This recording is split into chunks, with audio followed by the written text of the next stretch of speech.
complètement ignoré parce que c'est la voie de la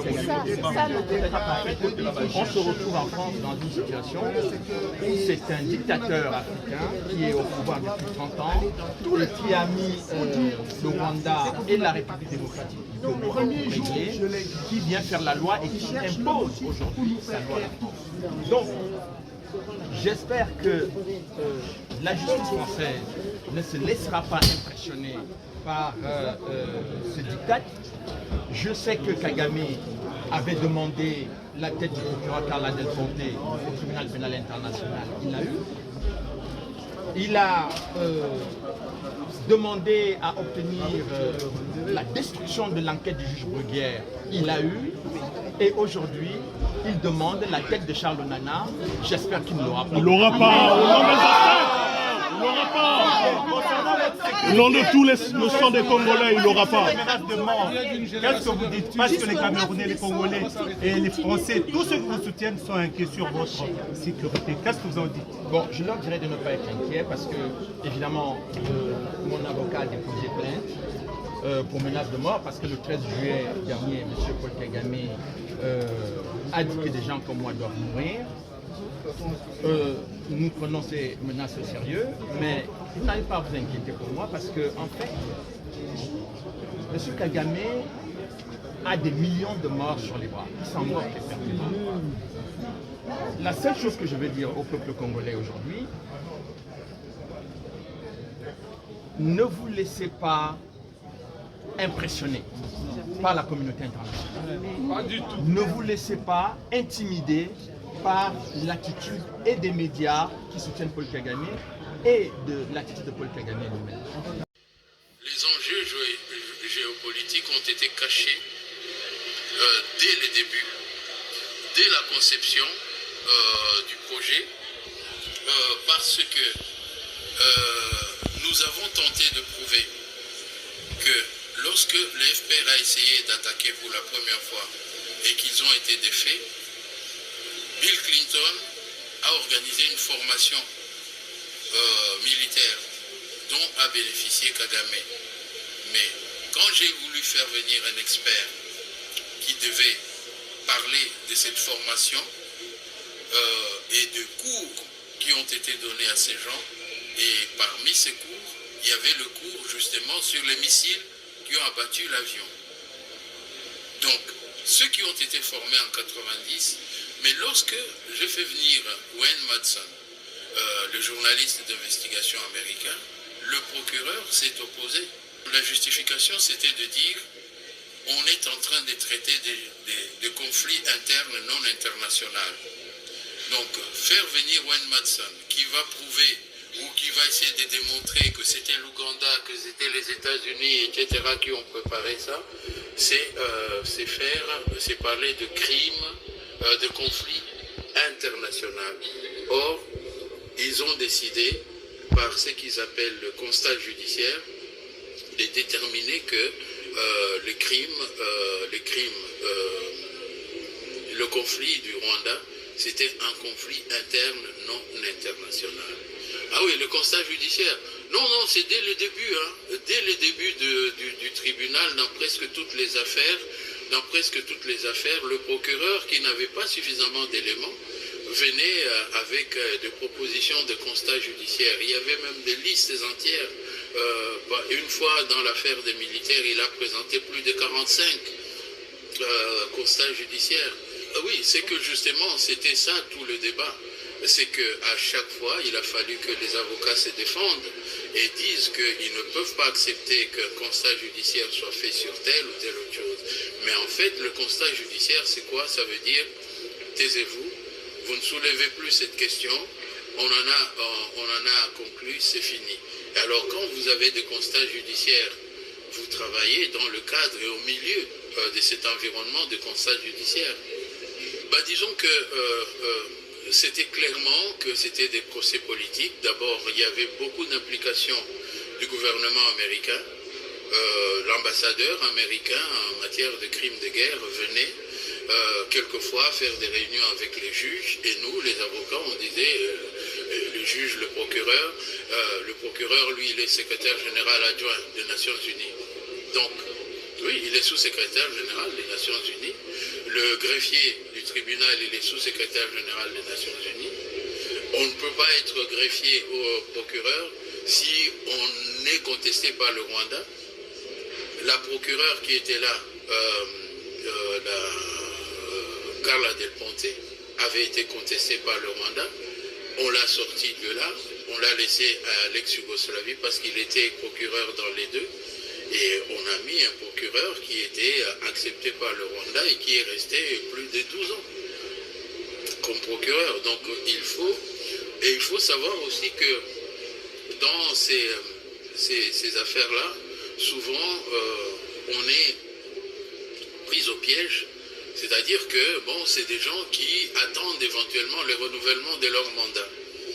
Et s'ils attendent le renouvellement de leur mandat, il vaut mieux ne pas se mettre le Rwanda à dos et les États-Unis à dos. Donc, il y avait vraiment cette forte pesanteur de l'influence américaine sur le tribunal. Mais notre rôle, c'était de nous battre pour nos clients et de refuser, de contester. Bon, tous nous savons que les États-Unis jouent un rôle là-dedans.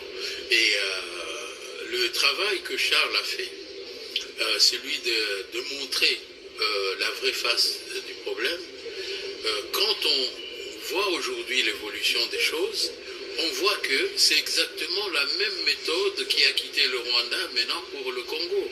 Les crimes, on vous dit, le conflit est interne, non international. Personne ne veut faire intervenir l'aspect international là-dedans. Mais nous sommes obligés, nous, de nous battre avec les armes que nous avons. Et si nous avons obtenu des acquittements, si on a obtenu des allègements des peines, donc c'est parce qu'effectivement il fallait se battre. Mais autrement, si on avait fait comme le premier accusé, oui, ben, vous imaginez, vous êtes ministre à 30 ans, 40 ans, vous commencez ce procès en 97, nous sommes en 2024, donc aujourd'hui c'est des gens de 80 ans, 70 ans et plus dont on parle, qui ont été tenus pratiquement dans l'isolement total du monde extérieur.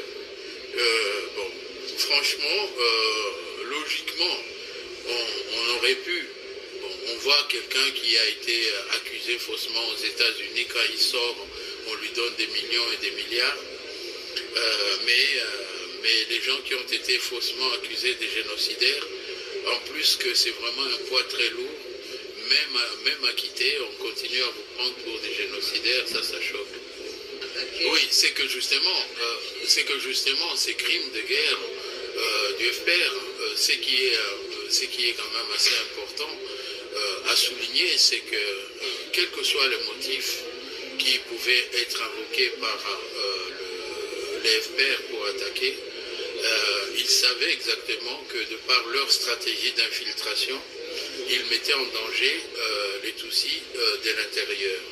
Et le témoin qui est venu dire que les FPR les avaient mis en danger parce que l'objectif qu'ils visaient, c'était seulement la prise de pouvoir et non pas la protection des Tutsis.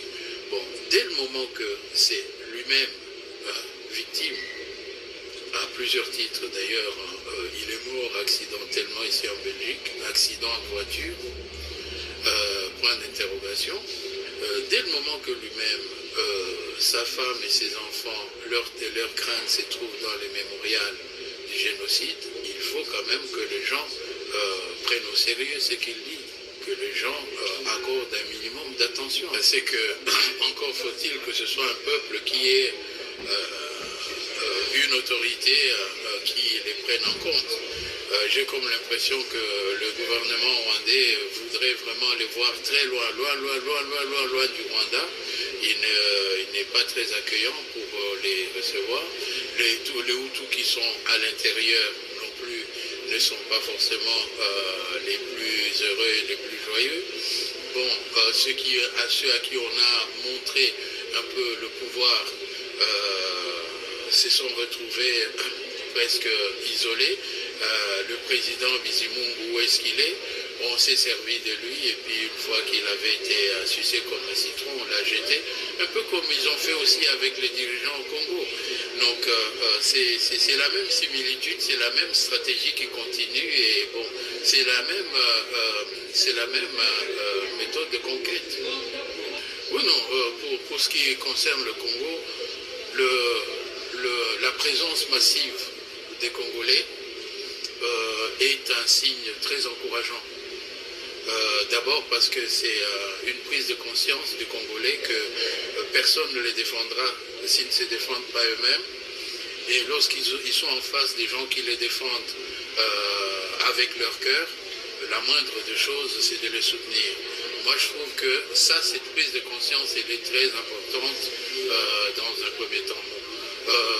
Le fait aussi que les médias congolais se soient déplacés cette fois-ci pour cette affaire, pour lui donner un cachet assez international, là aussi, c'est quand même quelque chose de très important. Nous avons, moi personnellement, j'ai fait une campagne avec les 52 personnalités féminines en 2012, où j'avais pratiquement 52 personnalités féminines pour campagne pour demander un tribunal pénal international pour le Congo. Et nous avons été reçus à l'Élysée par le président de la Commission de l'Union européenne, le roi d'Espagne, Madame Pilet aux Nations Unies, et c'est à la francophonie seulement qu'ils n'ont pas voulu nous écouter. Mais je pense que, quelle que soit la situation, il faut aider à la prise de conscience du Congolais qu'il n'y a que lui-même qui pourra éventuellement se défendre. Ce tribunal n'a pas prospéré parce qu'il y a eu des interférences où les mêmes personnes qui condamnent les génocides, qui condamnent le massacre du Rwanda, c'est les mêmes qui se refusent de regarder le massacre du Congo. Or, au Congo, il y a déjà 12 millions de morts et personne n'en parle. C'est pas normal. Moi, je dis que le peuple congolais est un peuple qui est dans la résilience. Mais c'est une résilience parce qu'ils sont foncièrement bons. Ils sont foncièrement bons, accueillants et tout le reste. On a l'impression que cette résilience est une sorte de satisfaction. Non. Parfois, on vit sa douleur en la banalisant, mais en réalité, le jour où ça va exploser, c'est là que l'on va se rendre compte qu'on a laissé couler quelque chose de très grave. La résilience du Congolais n'annonce pas une bonne chose, ça annonce un ouragan. Et heureusement que le Congolais, pour l'instant, ne répond pas aux provocations, parce que je vous assure, le jour où les Congolais réagiront comme l'ont fait les Maliens, les Burkinabés, personne ne les arrêtera. Personne ne les arrêtera.